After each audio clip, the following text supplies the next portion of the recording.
এখন পর্যন্ত আমার কাছে সুষ্ঠুই মনে হচ্ছে। যদিও কিছু বিচ্ছিন্ন ঘটনা ঘটেছে বিভিন্ন হলের ভোট কেন্দ্রে।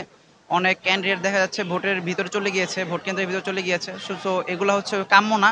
বাট তাছাড়া এই বিষয়গুলো যদি উপেক্ষা করি, ছোট, ছোট বিচ্ছিন্ন ঘটনা আমার কাছে এখন পর্যন্ত ক্যাম্পাসের পরিস্থিতি সার্বিক দিক থেকে যথেষ্ট সুষ্ঠু এবং সুশৃঙ্খল মনে হচ্ছে। প্রশাসনের দিক থেকে প্রশাসন আমার দৃষ্টিতে মনে হচ্ছে যথেষ্ট ভালো ভূমিকা পালন করছে। কিন্তু আ ভিতরে কিছু হচ্ছে কিনা সেই বিষয়ে আসলে আমি বলতে পারছি না। না, আমার কাছে মনে হয় না। কারণ ডাকসু বর্তমানে ঢাকা বিশ্ববিদ্যালয়ে অত্যন্ত উৎসবমুখর একটা পরিবেশ এবং বৃষ্টি, বাদল কিংবা ঝড় বৃষ্টি যাই হোক না কেন সবাই খুব সুষ্ঠুভাবে এখানে ভোট দেওয়ার জন্য এসেছে। এটা কোনো ইমপ্যাক্ট ফেলছে না ওইভাবে। এদের প্রতি আমার বক্তব্য থাকবে সবাই ভোট দিতে আসেন। কারণ আপনারা একটা আ আ ভোটের জন্য দেখা গেছে কোনো যোগ্য প্রার্থী মিস করতে পারে তার পদ। সুতরাং সবাই ভোট দিতে আসেন। আপনার ভোটের উপর নির্ভর করবে ঢাকা বিশ্ববিদ্যালয় কাদের হাতে যাবে।